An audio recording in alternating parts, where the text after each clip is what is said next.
Hello, everyone. Welcome to The Automotive Therapist. I'm your host, Scott Branford, and thank you for joining in. This podcast is designed to listen to your experiences with auto-related subjects from driving to owning and beyond. Stick around, The Automotive Therapist is next.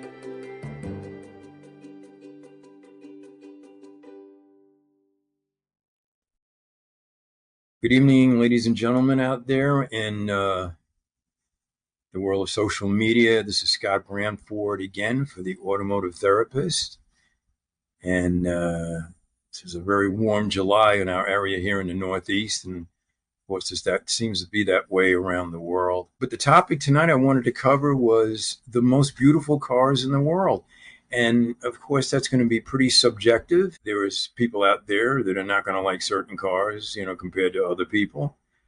And the one thing that, got me to wanting to talk about this on this particular episode is some of the new concept cars that they're coming up with. And I just saw an article about I think it's called the EBX-15, the new Bentley concept vehicle. And they're actually building it in a studio that hadn't been completed yet, or they had a mock makeup of it. And I saw it on Top Gear, which I guess everybody watches that. But it makes you think about what is real, what's beautiful about cars anymore. I mean, they become, such, bread cutter, cars, cookie cutter cars that you really can't get any, extract any beauty out of these things. It's not the days of Harley Earl and Virgil Exner and Malcolm Sayre. Malcolm Sayre, by the way, for you auto enthusiasts out there, he was the guy that penned the Jaguar XKE. And he worked very closely, of course, with Sir William Lyons. And he lived in the Middle East. It wasn't Beirut. I can't remember exactly. I mean, if somebody will tell me, I guess, if listens to that, they'll tell me where he came from. It was, and you know what? You remember so many things that you forget stuff. But he was in one of these, war-torn areas in the Middle East. I mean, you could probably look it up. But anyway, that's not really important. What was I remember his wife was a school teacher, or she was a principal, and but I mean, he penned the most beautiful car in the world. And it's said so many times that Enzo Ferrari acknowledged the fact that he thought it was the most beautiful car in the world. And for some guy, to come along and use his imagination to come up with such a classic style, timeless style car, I have to interject here and say, I had the privilege of driving a few of those cars. And compared to modern cars, they're a little archaic. It's sort of like driving high-speed furniture. But, I mean, they were just such cool cars. And, you got to imagine those cars would go over 100 miles an hour, and it just wasn't safe to go that fast in a car like that. A spin-off would be a D-type, Le Mans, and that was the first car to use disc brakes, I believe, in a Le Mans race. So, but you're looking at an XKE Jag or a Zora Arcus Duntov Corvette Stingray. I mean, they're so different in style, but they're still yet so beautiful. I remember as a kid, there was a TV show that came on, a serial show called Route 66. I'd love to bring that show back. And God bless Martin Miller and George Maharis. They're gone a while now. George Maharis actually just passed away probably last 5 years ago, born in Astoria, Queens. I mean, he's an Astoria, Queens boy, a New York boy that makes good and becomes a big star in a TV series out in Hollywood. You love to hear stories like that. But, I mean, the Stingray is just a cool car. I mean, for people that have them or drive them, I mean, to me, it was the antithesis of anything that made sense. It's hot, it's loud. Stepping on a clutch is like a Nautilus machine. I mean, I drove one once and it had a teakwood steering wheel, the stainless spokes in the steering wheel. And, the steering wheel snapped back and hit me in the finger and cut my finger.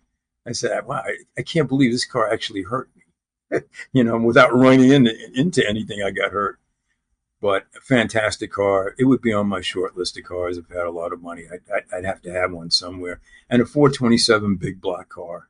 They were the most outrageous. And there's other cars, and certain Cadillacs. They were absolutely beautiful. I grew up in Riverdale, New York when I was a teenager.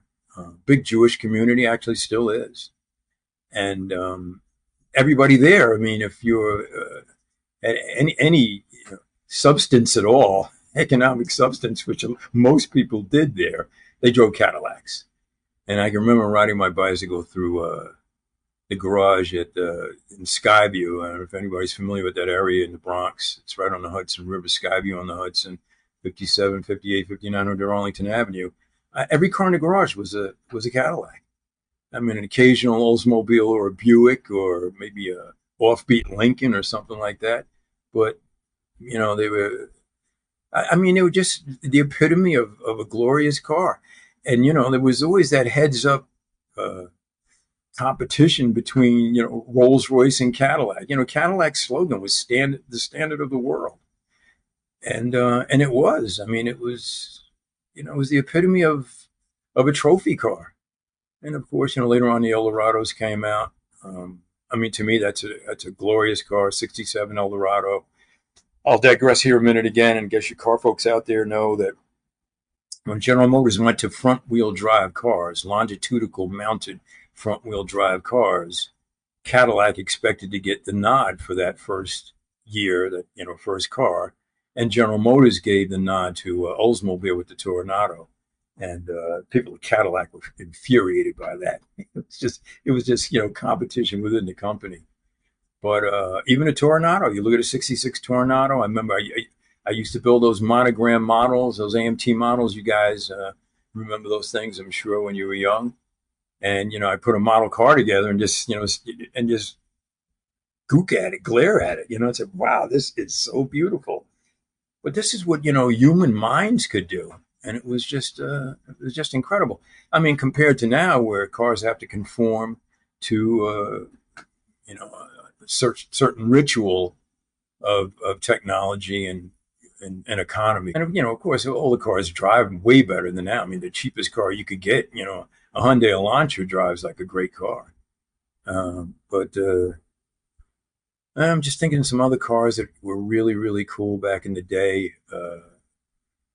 Wow, a Ford Torino, Cobra Jet, 429, a 428, Ford Torino was really cool.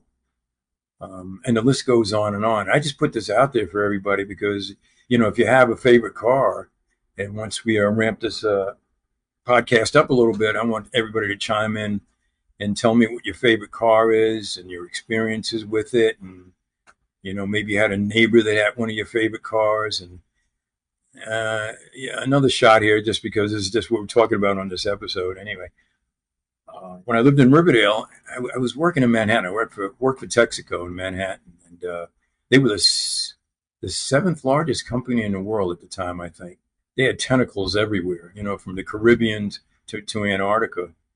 And when I was getting ready to go to work, I'd take a shower and I'd look out the window, and there was a guy that had a brand new 1970 Datsun 240Z. And that was a car that was unattainable, not because it was so expensive. I think it was only about $3,600 new, but you just couldn't get one because they were backlogged on orders and distribution. But you want to talk about a really, really pretty car, one of the most beautiful cars in the world, that's got to fall into that category, whether you like the car or not. Very, very nicely made, nicely designed. So I'm just thinking, anybody else have with any ideas for cars out there? Of course, Ferraris, they're the pinnacle of beauty. And of course, a 250 GTO right now is recognized as the Chagall, or Mona Lisa, or Renoir of cars, and I don't even know what those cars, I mean, they're multi-million-dollar vehicles. But thanks for listening. We're going to get this better. We're going to continue, and this is going to be a lot of fun. And by Christmas, we're going to have like millions of followers. So, thanks a lot. Thanks a lot again. Thanks for tuning in and listening. And again, send some comments. We're just getting this going, folks. So I know it's a little struggle right now, but it's going to be a lot of fun. And thanks for listening. I'm Scott Branford, the Automotive Therapist. We'll see you soon. Thanks. Bye-bye.